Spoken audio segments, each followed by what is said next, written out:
Hi, I'm Jinsi, owner of Splashy. I run this place with my husband Benson. And today I thought we will talk about our alligator gar fish. Why him? We've had a lot of requests come in on our Instagram page, wherever we've done shoots in this particular area. We've actually had a lot of requests saying, we should do a shoot on the gar. So we thought we'll do that today. So this is Spikey. Meet Spikey. How old is he? He's about 6.5 years now. We got him when he was a real tiny baby. Okay, when I say real tiny baby, he was about 2.5 inches. So he was just so much when we got him. We got him from the fisheries department. And the first tank we housed him in was actually at our home before we started Splashy Fin. So we had about maybe a 45 cm tank. That's like a 1.5 feet tank. And that's where he started his journey with us. How was he at the beginning? He was actually, pretty curious, I would say. He would follow us even when he was a baby. He would observe things. I think with monster fish, that's actually one thing that happens. Your fish connects with you and you connect with your fish. When you're doing small fish, you're like, the small fish can't be bothered about you. They are only bothered when you're feeding the tank that, oh, yes, there's food. But when you're talking about monster fish, there is a connect that happens. You see them grow. So, from the time that he's been a baby, I think, we've upgraded his tank at least 2 to 3 times. This is the 4th tank that he's got with us. And each time we've been upgrading his tank size as and when he's gotten bigger and bigger and bigger. So we had him at the house for a couple of months, and then we started our first store in Kamnali. So we moved him there, and he was the highlight of the shop, though he was a real tiny guy. I remember kids in the locality coming and being really excited to see a monster fish at that baby size, to be very honest. And then fast forward, I think we got this place much later on. And then, we had actually added him to our pond area. So in the pond, we had him with our koi fish. So we had koi, slightly larger ones, maybe about 6 to 8 inches or so. And we had pakus in the pond and some of these fish. And he was actually a very friendly guy. You would always see them swimming around together. Now he's all alone. I'll come to that. But he was more of the social animal for the longest period of time that I can remember, to be very honest. And he had a friend, I would say, a paku, I still remember. And they would always swim together in the pond. And our pond was open, by the way. So we had a lot of kids come and play in the water. There were koi that they could feed. So we used to do all of that in the pond area at one point in time. And I think it was the day after we sold the paku. I don't know what got to him. He just went on a rampage mode. He pretty much killed nearly everything in the pond. So, one fine morning, so we sold the paku tonight. We come in the next day and the pond is a mess because I have fish half dead in the pond. Some are struggling to swim. And so basically he's just gone on a rampage and he's attacked literally everything. And that's when we were like, okay, now this tells us a very different story. The guy who was so peaceful until yesterday suddenly goes on a rampage. So we were like, okay, so maybe it's about time to move him out.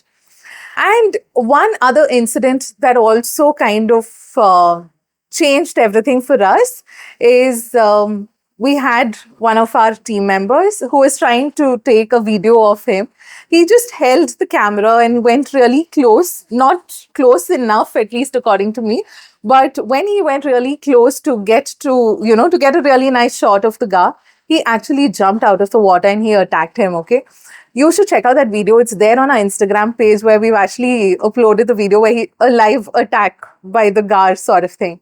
And that was like the end. We were like, okay, he's not a fish that can be in a community tank.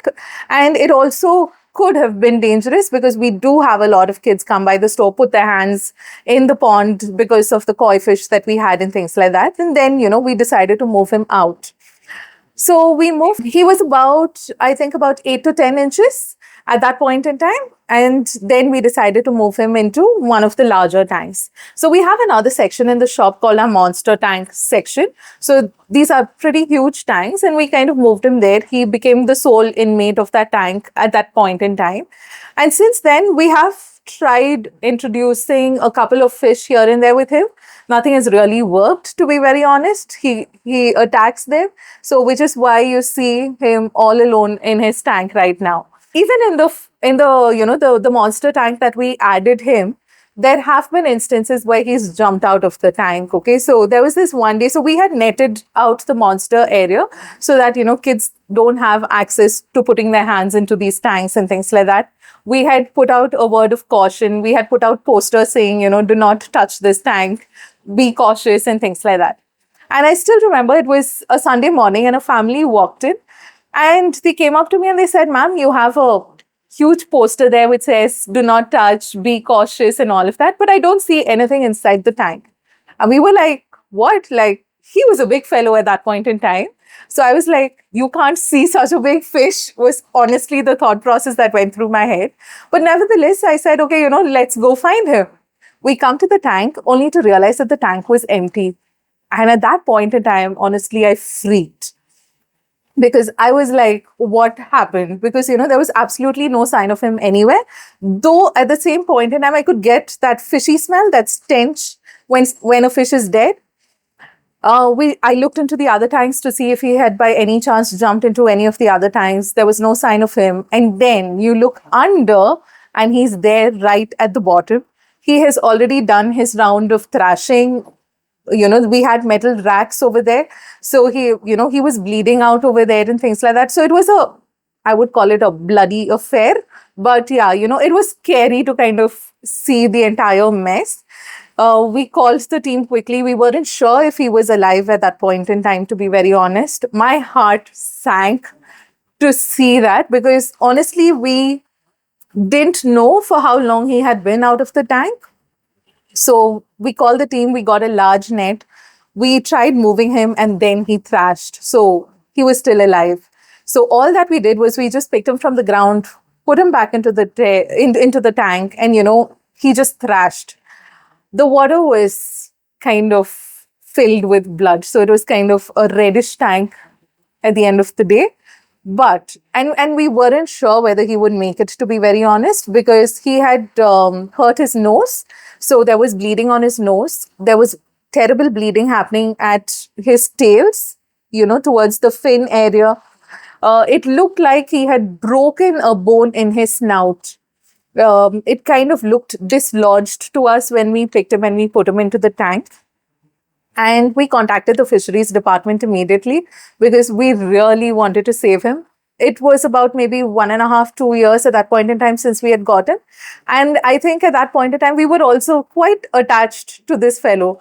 Though he's a monster fish, though he's been aggressive, though he's attacked one of our team members and things like that, there was something special and unique about him. When we contacted the fisheries department, the doctors gave us prescribed some meds for him. We added them into the tank. And it took a few days, maybe within a week to 1.5 weeks, I would say he was back to normal. He had started recovering. We could see his skin grow back, his fins healing, his tail healing. And here you see him. So that was the first round where he jumped out of his tank.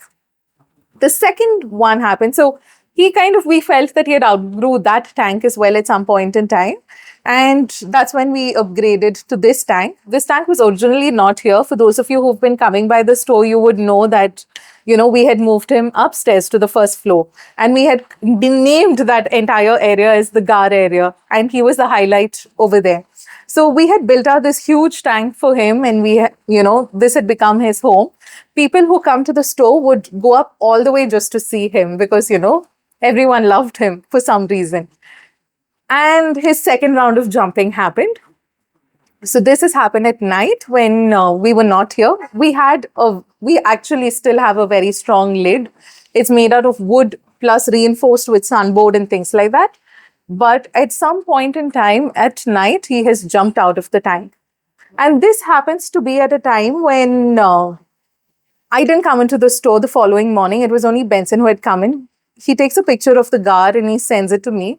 And honestly, that was the second time I would say that we thought that we had lost him because this was far worse than the first time that we had found him. When Benson found him on the ground, he's finished his round of rolling, and all of that, his scales were completely dried out. So it was like your fried fish, if you would call it, but it was like completely dried out scales. There was absolutely no sign of life. Um, so he had been there out on the ground, don't know for how many hours. And Benson said, yeah, we've lost him. And I was heartbroken, to be very honest. I was like, not now and not him. Whenever we've done these school visits, we do have a lot of schools reaching out to us for their field trips and things like that. He has always been the highlight of the store. I have customers who've been coming here right from the start, and they always make it a point to come and watch him because they've seen him grow from the time he was a baby to what he is today. So I think it's just not for us. Over here, it's Splashy Fin who, we feel that, we've grown with him. But it's also for all our customers who've been coming here. They feel that, they've seen him from the time that he's been a baby and he's been growing and growing and growing. So coming back to that story when he was almost like fried fish, again, we called the team. We thought that we had to dispose his body. So we just lifted him. And at that point in time, one of them felt that there was a very slight movement. So we said, we'll just try just putting him into the tank one last time, just to check, if he's okay or if there's any remote chance of survival. And that's what we did. And I thank God, to be very honest, because at that point in time, he actually thrashed. The minute he landed in water, it was a very similar scene to what had happened the first time when he had jumped out of water. He thrashed and thrashed and thrashed, and there was life. And we were so relieved to know that he's back and he's alive. So, so, so grateful that, he didn't die on us, to be very honest. And there he is. So he again took another week or so to kind of get better. And that's our guy today. If you look at him, he's got some very beautiful scales and patterns on his body. He's got very sharp teeth. Like he's got 2 rows of sharp teeth. I've also had questions about what we feed him. Mostly dead fish, dying fish that we sometimes realize that is not going to make it with all the medication and quarantine processes. Yeah, but they can't be really tiny, guys. They have to be big. There was a time when we had added these baby moths or baby cichlids into his tank, maybe about 10 to 12 of them. And I had people saying, oh, he can live with small fish. The idea was he's a big guy. So when he's eating, he needs something chunky. Like it should feel like he's eaten something. So, if you're going to put something really tiny that he can't be bothered, it's like, it does not suit his palate. We had about 12 of them. They grew and grew and grew. So basically what he was doing then is waiting for those fish to grow out and then he would eat them. So, when they got to a certain size, which seemed to be a little chunky for him to eat, is when he actually would eat them. What else do I tell you about the gars? So that's pretty much a story about Spikey, okay? Now, he's been super aggressive since the time we've moved him. And he's had this space all to himself. We've had requests to add some tank mates for him. And every time we've tried, it's actually not worked. I remember this one incident where we had a customer who was relocating to Hyderabad. He had a gar. And at one point in time, when he was relocating, he said he cannot, take the gar with him for whatever reasons. And he asked us if we would adopt, the fish. While we do adopt most fish, gar, I'm not so sure of. Because when he got his gar was maybe, I would say, 3/4 the size of our gar at that point in time. And something that happened was very heartbreaking, to be very honest. Because one, he came and he left the fish over here. We unfortunately could not add him into the same tank because it would have been like, the fittest of them all survive. And for us, our gar was precious to us. He'd been with us. He's about 6.5 years now. I'm not sure if I mentioned this earlier in the video, but, he's been with us through and through. We've seen him grow. All right. And I think he's very special to us, to be very honest. There is a joke, as to what happens when he outgrows the current tank. I think he's almost reaching there. My idea is I would kind of send him off to a farm where they can kind of house him. Benson, though, has a very different idea. He's very mean, I would say. He says, cook the gar and eat it. And I'm dead against that. I'm not going to allow it. Um, yeah, but coming back to the story, so they left the gar, and we unfortunately could not house it because he was as big as him. And, at the end of the day, when we are adopting fish, we also look at, whether we can take care of another fish. Do we have the capability to house? Do we have have a tank which is large enough to kind of house such a big species, so on and so forth. With the smaller fish, it's not too much of a thought process because we have several tanks, so we can always house them. But when it came to the gar, we said no. And I think that has been the only time we have said no to adoption because we felt that, we just would not be able to manage another gar in house. What happened then is the heartbreaking part of it because he took it back home. So, some of the team members had to go because, he couldn't transport the gar by himself. So we moved it back to their house. And unfortunately, even for them, I think they were leaving town the same day.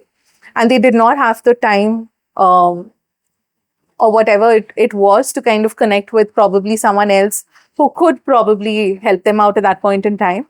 And what they did at that point in time was they released the fish into a local canal. Now, that's something that we have heard of. And, my earnest request to any of you who house gars, or not only just gars, any monster fish, before you buy your monster fish, check, how big they can get. What are the requirements to keep them happy and healthy? And only then invest in one. Not too many people talk about the challenges of housing a large gar like this. He needs to be fed, he needs to be taken care of. Your water changes are going to be massive, though it need not happen as often as with any other fish because they are very hardy species. But at the same time, if you understand the requirements, at least you know what you're signing up for. When you release these monster fish into your local lakes or canals or ponds or whatever it is, what happens there is that it kind of destroys the ecosystem. It makes us irresponsible human beings, to be very honest. Because at the end of the day, you just don't care about what's going to happen. You're just looking at sorting out your problem at that point in time, and you just release your fish into these local systems without thinking too much. But in the long run, it does harm our environment. These guys can pretty much finish whatever smaller species of fish that are surviving there. Let's say if there are plants, they can get eaten up or destroyed if they are not eaten. So, when you look at all of these things, you realize that these guys can end up becoming invasive species in your lakes, in your ponds, in your local streams, and things like that. So, my humble request would be that in the event, at any given point in time, today we're talking about the gar, tomorrow it could be any other monster fish that you have. People ask me a lot about arapaimers. Arapaimers are one of the scariest. I've heard a lot of scary stories, by the way, about arapaimers. So I stay 1 feet or 10 feet away from arapaimers if I have to. But any monster species for that matter, it could be your arowanas, it could be your parkours, it could be your stingrays, your exotic ones, just know what you're getting into before you actually get them home. So, at least you know what you've signed up for. That way, you're not going to land into a shock saying, oh man, I didn't know this. Or even turtles, okay? Understand the requirements. Are you able to kind of cater to their needs? And be a little more responsible when you're getting these large guys home. Because I personally believe that, they deserve a really good life. We are not talking about surviving, we are talking about thriving. And that's what we aim for. So let us know what you think. In case you have any questions, feel free to reach out to us. It's not like we'll always have answers to all of your questions, but yeah, we'll do our best to answer them for you. And since this is going to be like one of the first few long format videos where we've spoken about Spikey and things like that, we are hoping that we could do more of these. So do subscribe to our channel and follow us as well.